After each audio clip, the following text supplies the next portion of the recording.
प्रिय विद्यार्थियों, आज हम पर्यावरणीय कारकों के बारे में चर्चा करेंगे। पर्यावरणीय कारक क्या होते हैं? वे कारक, वे फैक्टर जो जीव जंतुओं को प्रत्यक्ष या अप्रत्यक्ष ढंग से प्रभावित करते हैं, उन पर इफेक्ट डालते हैं, एनवायरमेंटल फैक्टर कहलाते हैं। जैसा कि हम जानते हैं, सभी सजीव अपने लिए आवश्यक पदार्थों की पूर्ति इन्हीं पर्यावरणीय कारकों से पूरी करते हैं। अर्थात पर्यावरणीय या पारिस्थितिक कारक वे कारक होते हैं जो सजीव के चारों ओर उपस्थित होते हैं। अर्थात सजीव के चारों ओर जो वातावरण होता है वो पर्यावरणीय कारक होते हैं, और ये जो है सजीव के क्रियाकलापों को प्रत्यक्ष रूप से प्रभावित करते हैं। पर्यावरणीय कारकों से जीवों में स्थायित्व आता है और ये जो है इनका प्रजनन व्यवहार है वो प्रभावित होता है। अर्थात पर्यावरणीय कारक मान लो जीवों के अनुकूल हैं तो जीव जो है स्थायी रूप से उस हैबिटाट में रहेंगे। अगर ये पर्यावरणीय कारक प्रतिकूल हो जाएं जीवों के लिए तो न केवल जीव वहाँ से पलायन करेंगे, बल्कि इनकी जो प्रजनन व्यवहार है, इनकी जो अधिक है, इनकी जो संख्या है वो भी प्रभावित होएगी। जीवों और जो पर्यावरणीय कारकों के मध्य का जो प्रभाव है, अर्थात जीव पर्यावरण को प्रभावित करते हैं और ये पर्यावरणीय कारक जो है जीवों को प्रभावित करते हैं। ये जो प्रभाव ये उत्क्रमणीय प्रकार का होता है, यानी दोनों एक दूसरे को प्रभावित होते हैं, दोनों एक दूसरे से, और दोनों एक दूसरे को प्रभावित करते हैं। तो पारिस्थितिक कारक सामान्यतः दो प्रकार के होते हैं, अजैविक कारक और जैविक कारक। यानी जो इन्वायरमेंट फैक्टर की हम बात करते हैं, ये मोटे तौर पर इनको दो भागों में बांटा जा सकता है, दो श्रेणियों में बांट सकते हैं। एक एबायोटिक फैक्टर और दूसरा बायोटिक यानी जैविक कारक। पहला है अजैविक कारक यानी एबायोटिक फैक्टर। एबायोटिक फैक्टर वे फैक्टर होते हैं जो निर्जीव होते हैं और जो है जीवों को प्रभावित करते हैं, जैसे मृदा, जल, तापमान, प्रकाश, आर्द्रता, वायु और भू आकृति। ये सभी जो है एबायोटिक फैक्टर में सम्मिलित किए गए हैं। सबसे पहले मृदा की बात करें तो मृदा क्या है? मृदा पृथ्वी का सबसे ऊपरी का भाग होता है और चट्टानों पर वातावरणीय कारकों के प्रभाव से मृदा का निर्माण होता है। यानी ये जो चट्टानें हैं, इन चट्टानों पर एयर, जल और तापमान का जो प्रभाव है, इनके द्वारा जो चट्टानें हैं वो छोटे छोटे टुकड़ों में टूट जाती हैं और इनमें जब कार्बनिक पदार्थ और मिक्स हो जाते हैं तो ये सॉइल का रूप ले लेती हैं। तो मिट्टी में जो मृदा है, इसमें चट्टानें जो हैं वो छोटे टुकड़ों में टूटती हुई सॉइल के रूप में बनती हैं और इनमें कार्बनिक पदार्थ जो है मिक्स हो जाते हैं। इसके अलावा इनमें माइक्रो ऑर्गेनिज्म भी पाए जाते हैं। सॉइल जो है इनमें माइक्रो ऑर्गेनिज्म पाए जाते हैं और कुछ बिलकारी जो जीव हैं, जो बिल में रहने वाले जीव हैं, वो भी इसमें रहते हैं। इस कारण से जो माइक्रो ऑर्गेनिज्म और बिलकारी जीव हैं उनके लिए एक हैबिटाट का कार्य भी करता है। दूसरा जो एबायोटिक फैक्टर है जल, यहाँ पर भी हम संक्षेप में संक्षेप में बात करेंगे छोटे रूप में। जल जो है बहुत ही महत्वपूर्ण पर्यावरणीय कारक है। जल ही जीवन है, जल के बिना जीवन संभव नहीं है। जल जो है बहुत से जो एनिमल्स हैं उनका हैबिटाट है, यानी वो जल में आवास करते हैं। इसके अलावा कोशिका में जो जीवदुरी है उसका भी प्रमुख भाग जो है जल होता है और जल के द्वारा ही जो है इसमें कोशिका में जो है उपापचय क्रियाएं संपन्न होती हैं। तो जल जो है जीवों में एक तरह से मुख्य नियामक कारक होता है। अगला जो एनवायरमेंटल फैक्टर है, एबायोटिक फैक्टर है, वो टेम्परेचर। टेम्परेचर जो है जीवों की संरचना, उनकी उपापचय क्रियाओं और उनकी जो ब्रीडिंग है उनको प्रभावित करता है। तापमान में परिवर्तन के कारण जंतुओं की जो डेली रूटीन की जो एक्टिविटीज़ हैं, दैनिक जो क्रियाएं हैं, वो भी प्रभावित होती हैं और जंतुओं की वृद्धि, उनका विकास, उनका वितरण, उनका माइग्रेशन, प्रवासन, उनका कलर, उनका आकार और आकृति जो है, इसके अलावा उनका व्यवहार जो है वो सब तापमान से प्रभावित होता है। जैसे एक एग्जाम्पल में बात करूं, डेफनिया जो है उसकी आकार और उसकी आकृति जो चेंज होती है, एक तरह से ये जो घटना है साइक्लोमोर्फोसिस कहलाती है। तो आकार और आकृति में चेंज जो है किससे होता है? टेम्परेचर से होता है। सामान्यतः जो दैनिक क्रियाएं हैं एनिमल्स की, उनके लिए औसतन 10 से लेकर 45 डिग्री तक का टेम्परेचर जो है आवश्यक होता है। तापीय सहनशीलता के आधार पर अगर हम बात करें तो जंतु जो है मुख्यतः इनको हम 2 श्रेणियों में बांटकर अध्ययन कर सकते हैं। एक यूरिथर्मल यानी वृहद परास वाले एनिमल्स, और एक स्टेनोथर्मल यानी कम परास वाले जंतु। यानी तापमान के सहने की जो सीमा है वो ज़्यादा होती है यूरिथर्मल में, और जो स्टेनोथर्मल में कम होती है। ताप नियंत्रण के आधार पर हम बात करें तो जो एनिमल्स हैं इनको मोटे तौर पर 3 श्रेणियों या 3 भागों में बांटकर हम अध्ययन कर सकते हैं। एक जो है श्रेणी बनती है पोइकिलोथर्मल एनिमल्स, और इनको एक्टोथर्मिक एनिमल्स भी कह सकते हैं, यानी शीत रुधिर प्राणी।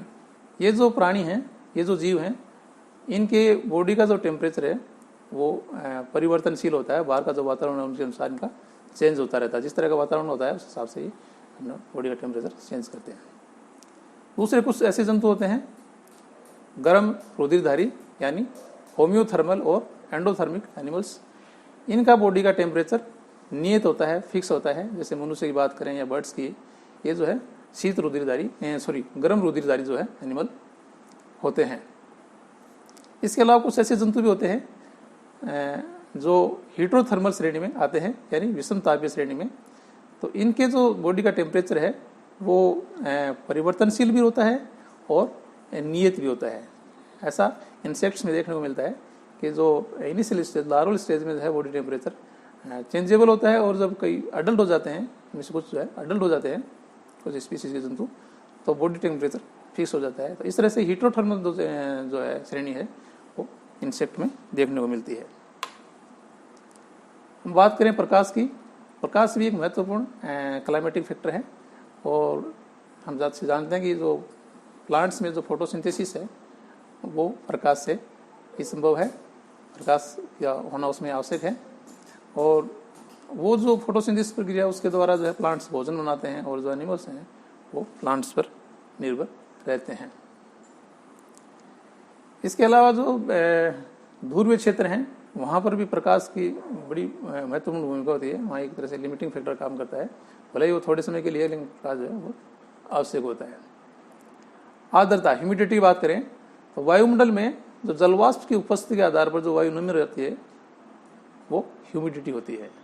यानी वायुमंडल में जलवाष्प के कारण जो एयर है उसमें जो नमी होती है वो आर्द्रता कहलाती है।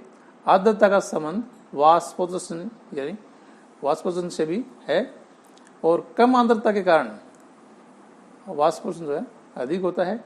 अधिक अगर आर्द्रता रहेगी तो ये रेट कम हो जाएगी। एक अन्य फैक्टर की बात करें, एयर भी एक अन्य एबेटिक और इम्पोर्टेंट फैक्टर है। और जैसे कि हम जानते हैं कि एयर जो है पृथ्वी का जो वातावरण है और उसका निर्माण करता है। और एयर है क्या, अगर इसकी बात करें तो वायु जो है गैसों का मिश्रण है। इसमें जो प्रमुख गैसें हैं carbon dioxide, hydrogen, nitrogen, oxygen, ये तो हैं ही। इसके अलावा और जो गैसें हैं वो भी सभी मिश्रित मात्रा में पाई जाती हैं। और ये जो गैस हैं इसके अलावा इनमें कार्बनिक पदार्थ भी पाए जाते हैं, धूल के कण भी पाए जाते हैं, उस माइक्रोब्स जो है वो भी सस्पेंशन के रूप में पाए जाते हैं।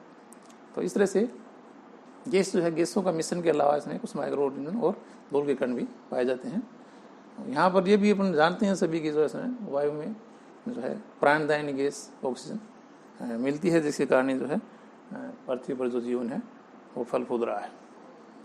एक अन्य फैक्टर टोपोग्राफिक, इसकी हम बात करें तो किसी भी स्थल की, किसी भी जगह की ऊंचाई, उसका ढलान, फुलाव, ये जो प्रभाव है वो जंतु और पादप दोनों पर हमने को देखने को मिलता है।